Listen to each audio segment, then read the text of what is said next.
পুজো করার সময় ফুলের সাজিতে যদি ভর্তি ফুল থাকে পুজো করতে বেশ ভালো লাগে।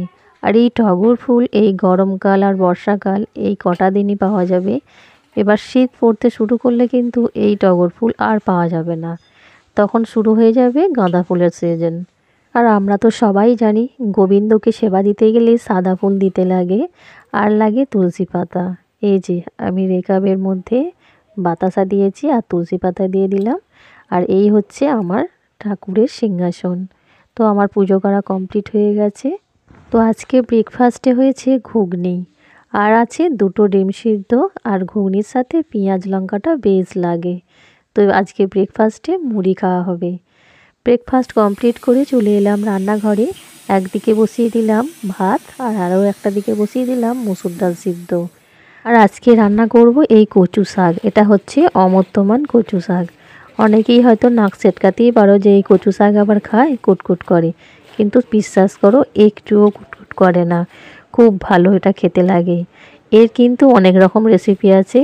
একটা হচ্ছে মুসুর ডাল সিদ্ধ করে, যখন মুসুর ডালটা হাফ সিদ্ধ হয়ে যায় তখন এই কচু পাতাগুলো দিয়ে সিদ্ধ করে নিয়ে তেল নুন কাঁচা লঙ্কা মুলে খেতে বেশ ভালো লাগে। মানে ওই মুসুর ডাল সিদ্ধ আর এই পাতা সিদ্ধ ওই দিয়ে অর্ধেক ভাত খাওয়া হয়ে যায়, এত টেস্টি লাগে। তবে আজকে আমি রান্না করব এই কচু শাক পোস্ত দিয়ে। তবে আরও একটা রেসিপি আছে, চিংড়ি মাছ দিয়েও কিন্তু এই শাক রান্না করলে বেশ ভালো লাগে। এই কচু শাককে অনেকে দুধ কচু শাকও বলে। তো এই শাক রান্না করার সময় কিন্তু একটুও ভাপিয়ে ফেলতে হয় না, একটুও কুটকুটে ভাব থাকে না। তবে ছাড়ানোর সময় লক্ষ্য রাখতে হয় এই যে শাকের ডাঁটাগুলো দেখছো সেগুলো থেকে একটা আঁশ কিন্তু ছাড়িয়ে ফেলে দিতে হয়, তারপর পুরো অংশটাই কিন্তু নেওয়া যায়। তো এখানে অনেকগুলি কচু শাকের পরিমাণটা আছে। তো আজকে আমি হাফ রান্না করব। দেখো আমি কচু শাকগুলো কুটেছি ছোট ছোট করে পাতাগুলো, আর দেখো ডাঁটাগুলো ছোট ছোট গোল গোল করে কুটেছি। তো একদিকে আমি আলু পেঁয়াজ ভালো করে ভেজে নিয়ে এবার আমি শাকটাকে কড়ার মধ্যে দিয়ে দিলাম। আর তোমাদের আমি আগেই বলেছি এই এক হাতে ফোন আর এক হাতে রান্না সত্যিই একটু প্রবলেম হয়। রান্না করার সময় আমার কড়া পুরোটাই নড়ে যায়, দেখেছো। বাই চান্স কড়াটা মানে ওভেন থেকে পড়ে যাওয়ার চান্সটাই বেশি থেকে যায়। যাই হোক, এটা সিদ্ধ হয়ে গেলে কালো জিরে শুকনো লঙ্কা দিয়ে সাঁতলে নেব আর পোস্তটা দিয়ে নামিয়ে নেব। তবে তরকারিটা একদম শুকনো শুকনো হবে।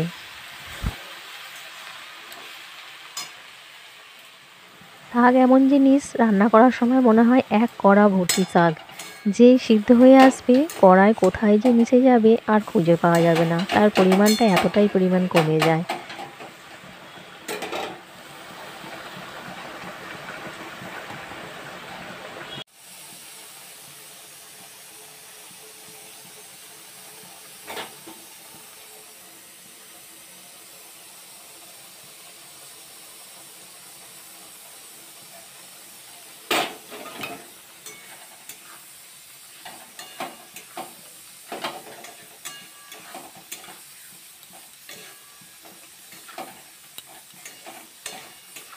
এই দুধ কচু শাক রান্না হলে এই তরকারি দিয়ে অর্ধেক ভাত খাওয়া হয়ে যায়, এত পরিমাণ ফেভারিট আমার।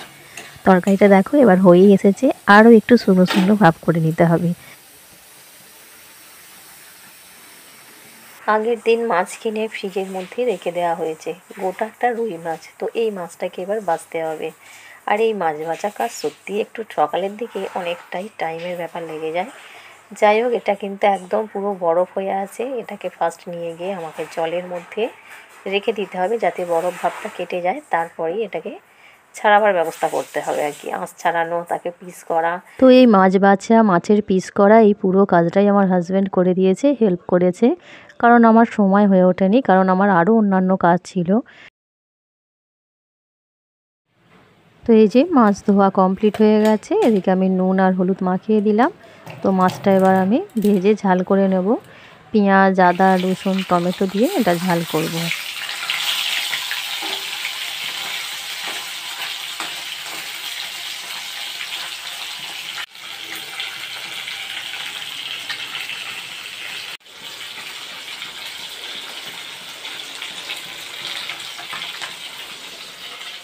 তো এদিকে আমার রান্নাঘরে রান্নার পর্ব চলছে, আর বাইরে সমানে অঝোরে বৃষ্টি ঝরে যাচ্ছে।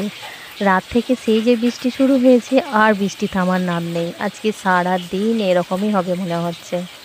তো বন্ধুরা, ভিডিওটি আজ এই পর্যন্তই। যদি তোমাদের ভালো লেগে থাকে একটা লাইক দিয়ে দিও।